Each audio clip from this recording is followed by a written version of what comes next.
क्या आपने कभी खुद से यह सवाल किया है कि अगर आपका मन आपका गुलाम बन जाए तो आप क्या नहीं कर सकते?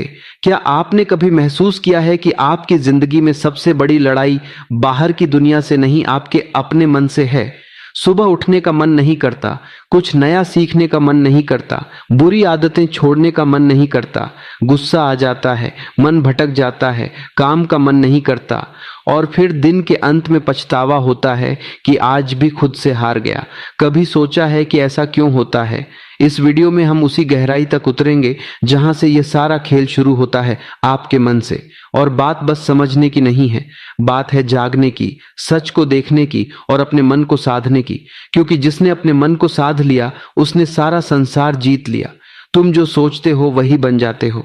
अब जरा सोचिए, अगर आपका मन ही बार बार सोचता है कि मैं कमजोर हूं, मुझे नहीं आता, मेरा ध्यान नहीं लगता, तो वह सोच धीरे धीरे आपका सत्य बन जाती है। और यही है मन की सबसे बड़ी चाल। वो आपकी बनाई हुई आदतों, भावनाओं और यादों का गुलाम बन जाता है और आपको गुलाम बना देता है। मन एक बंदर की तरह है जो हर पल उछलता है, कभी भविष्य की चिंता में तो कभी अतीत के पछतावे में। आपके साथ भी होता है ना? आप कुछ करने बैठते हैं और अचानक मन कोई पुरानी बात याद दिला देता है, कोई दुख, कोई गलती, कोई डर, और फिर आप वहीं अटक जाते हैं। कुछ करते ही नहीं, आपका शरीर वहीं बैठा होता है, पर मन कहाँ होता है कोई नहीं जानता।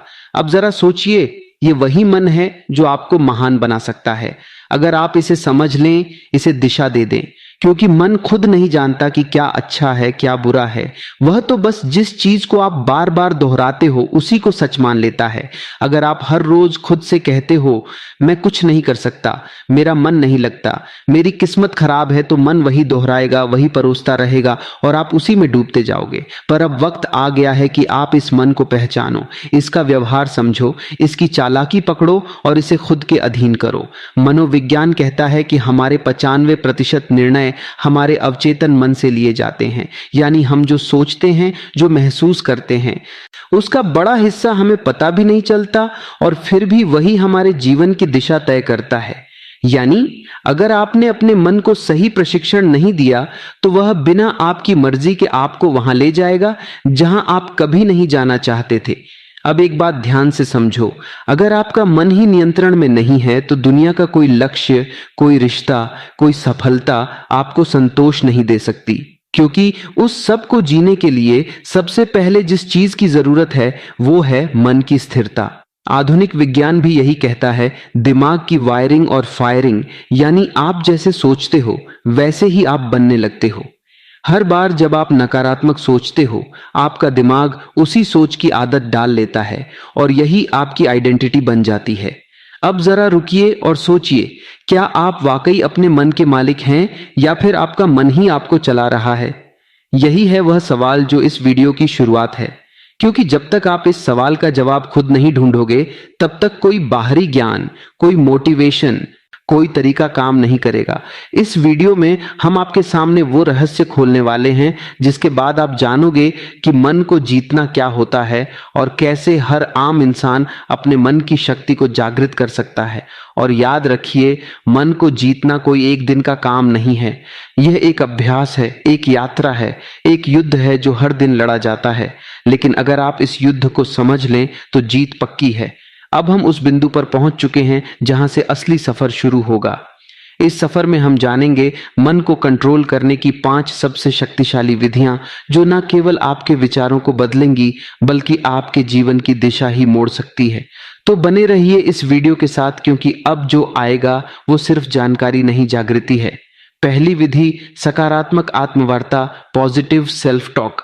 क्या आपने कभी अपने आप से कहा है मुझसे नहीं होगा, स्विंगल में हमेशा गलती करता हूं, जेरेनियम मेरे बस की बात नहीं है? अगर हां, तो आज इस वीडियो को पूरा देखना आपके जीवन की दिशा को बदल सकता है। क्योंकि जिस व्यक्ति से आप सबसे ज्यादा बातें करते हैं वह कोई और नहीं, आप खुद हैं। और यही बातचीत आपके भविष्य की दिशा तय करती है। हमारा मन जो सोचता है वही हम बनते हैं। यह बात सिर्फ कोई मोटिवेशनल डायलॉग नहीं है, यह विज्ञान भी कहता है और ब्रह्म ज्ञान भी। मन को कंट्रोल करने की पहली शक्तिशाली विधि है सकारात्मक आत्मवार्ता, यानी अपने आप से सकारात्मक बातें करना। यह कोई मामूली आदत नहीं, यह आपकी आत्मा से सीधा संवाद है। जब हम रोज खुद को नकारात्मक बातें कहते हैं, जैसे मैं कमजोर हूं, मेरे साथ ही ऐसा क्यों होता है, मुझे कुछ नहीं आता, तो हमारा अवचेतन मन, सबकॉन्शियस माइंड उन बातों को सच मानने लगता है। फिर वही बातें हमारी आदत बन जाती है, हमारी सोच बन जाती है, और धीरे धीरे हमारा भविष्य भी वैसा ही बनने लगता है। मनोविज्ञान कहता है कि हमारा अवचेतन मन हर उस बात को रिकॉर्ड करता है जो हम खुद से बार बार कहते हैं। इसलिए अगर आप खुद से बार बार बोलते हैं मैं हार जाऊंगा, तो आपकी सोच हारने वाली बन जाएगी। और अगर आप खुद से रोज बोले मैं कर सकता हूं, मैं सीख सकता हूं, मुझे खुद पर विश्वास है, तो आपका दिमाग उसी दिशा में काम करने लगेगा।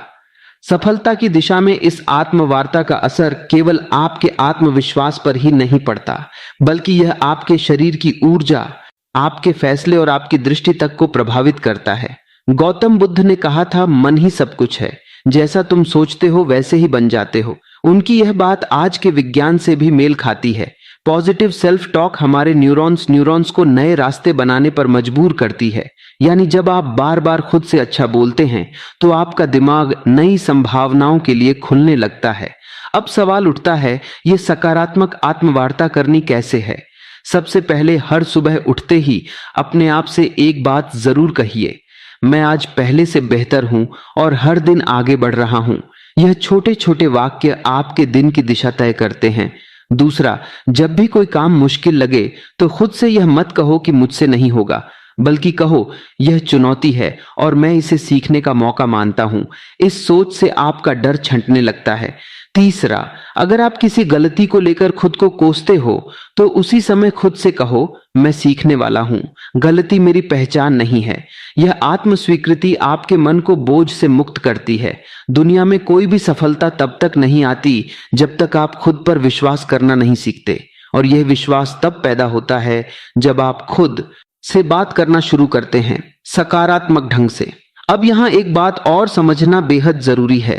सकारात्मक आत्मवार्ता का मतलब यह नहीं कि आप हर हाल में खुद से झूठ बोले, बल्कि इसका अर्थ है अपने अंदर की सच्चाई को देखना, समझना और उसे उन्नत दिशा में मोड़ना। अगर आप किसी कमजोरी को पहचानते हैं, तो खुद से कहिए हां, यह मेरी कमी है, लेकिन मैं इसे सुधार सकता हूं। बस यही सोच आपको हर दिन एक नए स्तर पर ले जाएगी। इस आदत को अपनाने के लिए आप एक छोटा सा अभ्यास कर सकते हैं।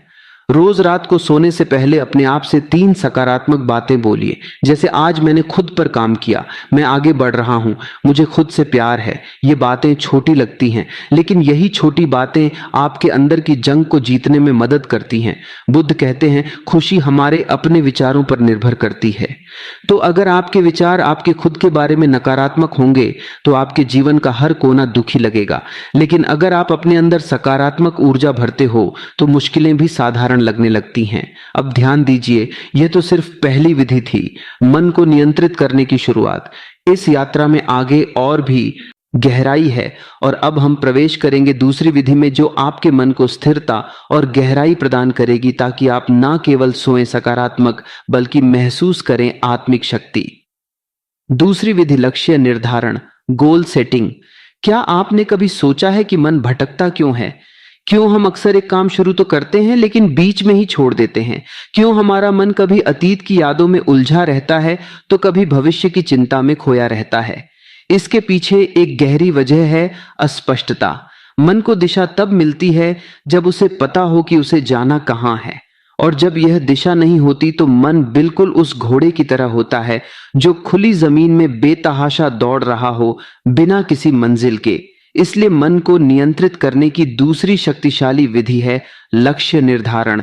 जी हां, स्पष्ट, यथार्थवादी और प्रेरणादायक लक्ष्य। जिस इंसान ने अपने जीवन का उद्देश्य तय कर लिया, उसका मन खुद ब खुद अनुशासित हो जाता है। गौतम बुद्ध ने एक बार कहा था, यदि कोई व्यक्ति एक बाण को निशाने पर चलाता है, तो पहले वह जानता है कि निशाना कहां है। उसी प्रकार जीवन को सही दिशा में ले जाने के लिए मनुष्य को पहले अपने लक्ष्य को जानना चाहिए। यह बात सिर्फ बौद्ध दर्शन में नहीं, बल्कि आधुनिक मनोविज्ञान में भी साफ साफ कही जाती है। मनोवैज्ञानिक कहते हैं कि जब आप स्पष्ट लक्ष्य बनाते हैं, तो आपका मस्तिष्क एक केंद्र बिंदु ढूंढ लेता है। यह केंद्र बिंदु दिमाग को एक ही दिशा में सोचने, योजना बनाने और मेहनत करने के लिए प्रेरित करता है। जिस तरह से जीपीएस लोकेशन डाले बिना रास्ता नहीं दिखाता, उसी तरह लक्ष्य के बिना आपका मन आपको कहीं नहीं ले जाएगा या फिर किसी ऐसी जगह पहुंचा देगा जहां आप कभी जाना ही नहीं चाहते थे। यहां पर एक महत्वपूर्ण तथ्य आता है। रेटिकुलर एक्टिवेटिंग सिस्टम RS, यह हमारे मस्तिष्क का एक खास सिस्टम होता है जो हमें सिर्फ उन्हीं चीजों पर ध्यान देने देता है जो हमारे लक्ष्य से जुड़ी होती हैं। उदाहरण के लिए, अगर आप सोचते हैं कि मुझे एक लेखक बनना है, तो अचानक आपको किताबें, लेखन से जुड़ी जानकारी और अवसर खुद ही दिखने लगते हैं। यह कोई जादू नहीं है, यह आपका लक्ष्य और दिमाग का आपसी तालमेल है। अब सवाल यह है, लक्ष्य कैसा होना चाहिए? कई बार लोग बहुत बड़े बड़े लक्ष्य बना लेते हैं, लेकिन वह इतने धुंधले और अनियोजित होते हैं कि दिमाग उन्हें समझ ही नहीं पाता। इसलिए पहला कदम है अपने लक्ष्य को स्पष्ट और यथार्थवादी बनाना। उदाहरण के लिए, अगर आप कहते हैं मुझे सफल बनना है, तो यह बहुत ही धुंधला लक्ष्य है। लेकिन अगर आप कहते हैं मुझे अगले 6 महीनों में एक किताब लिखनी है या मुझे 1 साल में एक छोटा बिजनेस शुरू करना है, तो आपका दिमाग उस लक्ष्य को पकड़ पाता है। यहां एक और बात समझना जरूरी है।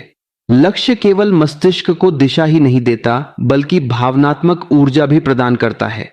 जब हम एक लक्ष्य बनाते हैं और उसे पाने की कल्पना करते हैं, तो हमारे दिमाग में डोपामिन नामक रसायन रिलीज होता है।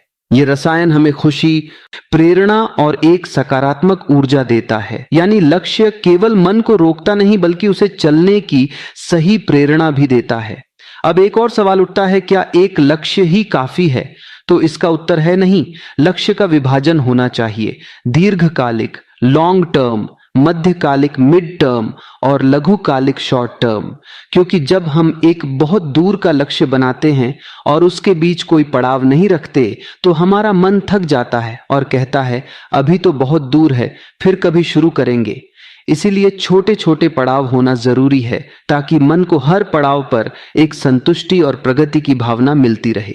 आप जब एक लक्ष्य तय करते हैं और उस पर काम करना शुरू करते हैं, तो आपका मन विकर्षणों को खुद ही ठुकराने लगता है। जैसे ही आपका ध्यान भटकता है, दिमाग आपको याद दिलाता है